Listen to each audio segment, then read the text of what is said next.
So in this video, what we're going to do is look at finding the equations of cosine and sine functions that have been compressed or stretched both vertically and horizontally, and we're going to use the graphs of the equations to find the equation.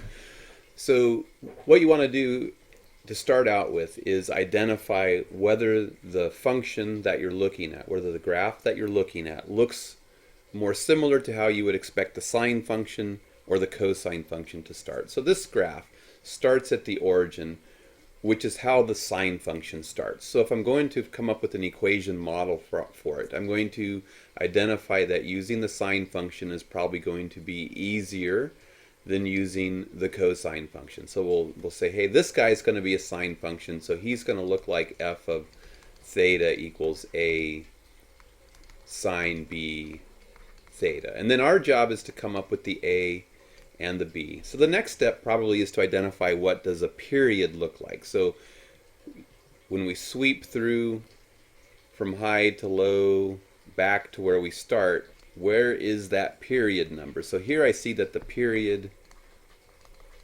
is 3. The graph does everything that it's going to do over a distance of 3 units. And I can use that to come up with the value for b. So here's what we know. We know that b times theta, for one full period to happen, b times theta has to either equal 2 pi or 360 degrees. And our job is to choose whether we want to try to model it from a degree perspective or from a radian perspective. So for this example, I'm going to choose to model from a radian perspective. I get to choose. I'm choosing not to use 360. So I need to know, when does b times theta equal 2 pi radians, which is one trip around the unit circle. When does that happen? That's what generates a single period. And the input value is a 3. So theta right here, if this is the theta axis and this is the f of theta axis, I'm saying that theta right here, theta equals 3. So I'm going to come up here and replace theta with 3. So I want to know, when does b times 3 equal 2 pi? And then if I divide both sides by 3, I see that b will need to equal 2 pi over 3. So I can start to build my function. F of theta equals something times the sine of 2 pi over 3 theta.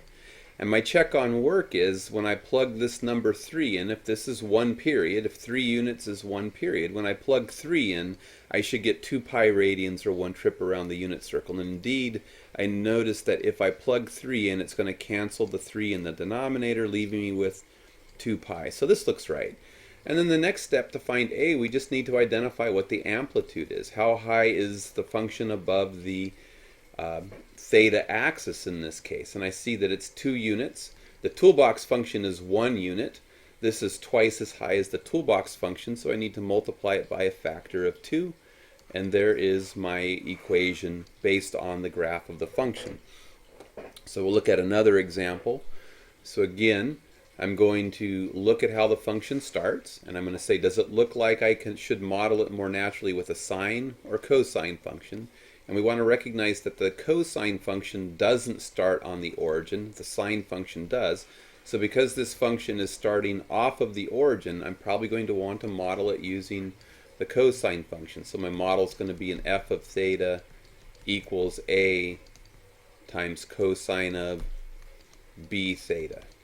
And what I want to also recognize is that usually the cosine function starts high and zips low. It does this type of thing. So I can see that there's been a reflection of the cosine function in the theta axis, which tells me that the number right here needs to be negative to cause that reflection, and it just needs to be the amplitude number. So this looks like right here we're at negative 3/2, and up here we're at 3/2. So the amplitude is 3/2, and I need a negative sign to cause a reflection of the cosine function in the theta axis. And now I just need to figure out what b is.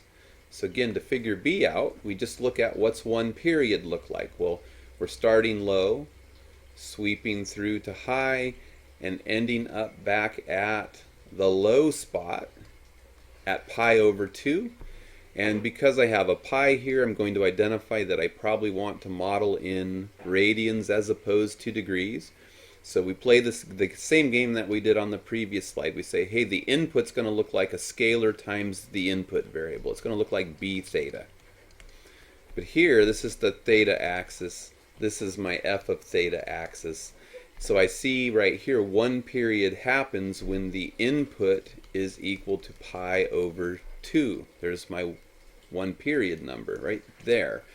So I need to know, when does b times theta equal 2 pi radians? Well, theta, my input value, is pi over 2. When does b times pi over 2 equal 2 pi? And then solve for b by multiplying by the reciprocal of pi over 2, multiplying by the reciprocal of pi over 2. This gives me 1 times b is b. b needs to equal, the pi's cancel. I get 2 times 2 is 4. So I replace the b with 4, and there is my equation for that function that we're looking at. So we can do this with application problems too, where we start off with a story, but the story can be drawn as a picture. So it says a heavy wind is kicking up ocean swells approximately 10 feet high from crest to trough. So ocean waves do this type of thing, and they have a crest and a trough. So the trough is the bottom, the crest is the top, and we're being told that we have 10 feet between crest and trough.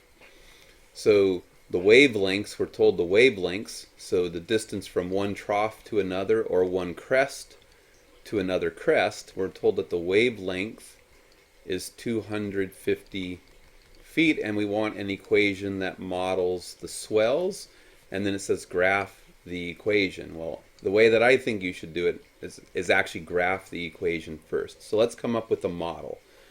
So I'm going to draw an axis here, and this is going to be wave height in feet. So this axis will be my wave height, and that's measured in feet. And then I have another axis here, and this is going to be the wavelength axis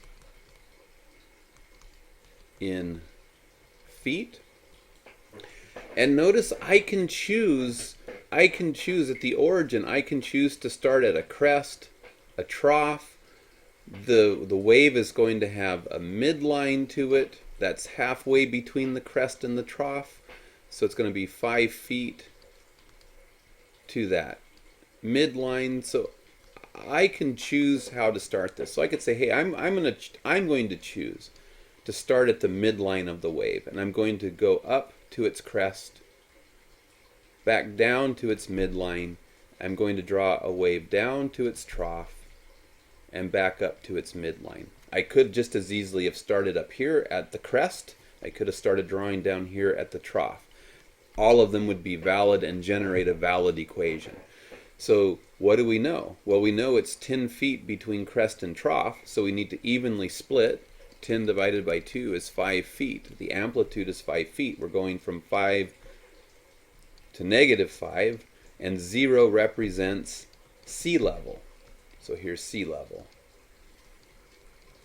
0 represents 0 feet above sea level. The crest will be 5 feet above sea level. Trough, 5 feet below sea level. That's how I'm choosing to model it. And I know the distance between, I know that the full wavelength is 250 feet. And there's my graph. I could choose to break it up into force like we've been doing if I wanted to. So we could divide this by 4. I don't think that we need to. I think labeling this as 250 feet is perfect. And then it's just a matter of coming up with a model for it. So based on how I drew it, the most natural model for this is going to be a sine function. So I'm going to say wave height as a function of wave length.